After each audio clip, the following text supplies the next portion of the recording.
దొంగ ఓట్లను తొలగించి అసెంబ్లీ ఎన్నికలకు పోదామా? పీసీసీ చీఫ్ మహేష్కు బండి సంజయ్ సవాల్. ఒకవేళ కాంగ్రెస్ గెలిస్తే రాజకీయ సన్యాసం తీసుకుంటా. ఓట్ల చోరీ అనడం కరీంనగర్ ప్రజలను అవమానించడమే.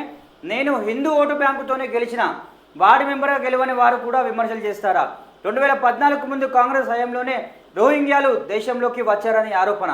100% 2014 కన్నా ముందు రోహింగ్యాలు వేరే వేరే బంగ్లాదేశ్ కానీ పాకిస్తాన్ కానీ పక్కన ఉన్న ఏవైతే రాష్ట్రాలు దేశాలు ఉన్నాయో దాని నుంచి రోహింగ్యాలు చొరబడ్డారు. అయితే అక్కడ బండి సంజయ్ గారు ఓపెన్గా చెప్పాలంటన్నా 100% బండి సంజయ్ గారు అక్కడున్న కరీంనగర్ పార్లమెంట్ పరిధిలో ఉన్న హిందూ ఓట్లతోనే ఆయన గెలిచిన వ్యక్తి, కానీ ఎక్కడ కూడా డబ్బు పంచి గెలిచిన వ్యక్తి అయితే కాదు ఈ కాంగ్రెస్ వాళ్ళ లెక్క. వార్డు మెంబరే గెలవని కూడా మహేష్ గౌడ్ కూడా బండి సంజయ్ గారి గురించి మాట్లాడబట్టే. సార్ అది అట్లా ఉంటే బీసీ వాదం ఎత్తుకుంటా అంటారు. బీసీలోనే సార్ అంటే మీ పార్టీలో ఉండాలా బీసీలు? మీ పార్టీలో ఎవడైనా పైకి వస్తున్నాడా? ఎవడైనా ముఖ్యమంత్రి సీటు వరకు వచ్చి ముఖ్యమంత్రి ఏలిండా? డి శ్రీనివాసు, ధర్మపురి శ్రీనివాసు 2 సార్లు అధికారంలోకి తీసుకొచ్చాడు. 2 సార్లు తన భుజ స్కంధాల మీద 2 సార్లు అధికారంలో తీసుకొస్తే ఆయనను సీటు వరకు రానిచ్చిండ్లా. కాంగ్రెస్లో ఏం జరుగుతుంది మీకు అర్థం కాదా? అంతేందుకన్నా ఒక్క విషయం చేసుకుంటే ఇప్పుడు ఈయన బీసీ బిడ్డనే కదా, మహేష్ గౌడ్ బీసీ బిడ్డనే, పీసీసీ ప్రెసిడెంట్ కదా. అక్కడ మన కొండ సూర్య బీసీ బిడ్డలే కదా, ముందుగా పద్మశాలి కదా.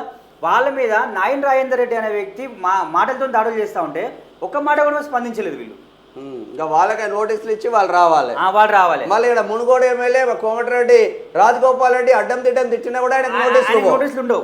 ఈ క్రమశిక్షణ ఎవరి దగ్గర ఉన్నది? క్రమశిక్షణ బీసీ బిడ్డల దగ్గర ఉంది క్రమశిక్షణ, వాళ్ళ దగ్గర ఉంది క్రమశిక్షణ. ఎవరి దగ్గర ఉంది క్రమశిక్షణ? బీసీ బీసీ బీసీ అంటావు మహేష్ అన్న. ఇటువై కరీంనగర్లో బండి సంజయ్ తిట్టు, అటువై నిజామాబాద్లో ధర్మపురి అరవిందులు తిట్టు, అటు వరంగల్కి పోయి కొండమురళి మీద అనేక దాడులు చేపిస్తావు. ఇదేనా మీ బీసీల చరిత్ర? ఇక ముందు స్థానిక ఎన్నికల్లో గెలిచి చూపించు. బండి సంజయ్కు పీసీసీ చీఫ్ మహేష్ కుమార్ గౌడ్ సవాల్.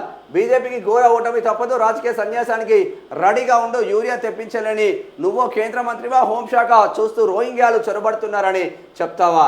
ముస్లింలను సాకుగా చూపి బీసీలకు రిజర్వేషన్లు అడ్డుకుంటావా? నువ్వు రాష్ట్రానికి చేసిందేమిటి? కరీంనగర్ నడుబొడ్డున చర్చకు సిద్ధంగా ఉండాలని కామెంట్. దాదాపు కరీంనగర్ పార్లమెంట్ పరిధిలో కొన్ని వేల కోట్ల రూపాయలు తీసుకొచ్చి డెవలప్మెంట్ చేసింది. కొన్ని వేల.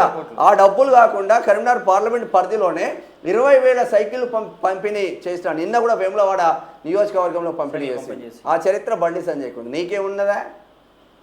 ప్రజాకోణంలో పోయే లీడర్లు ప్రజల నుంచి వస్తారు.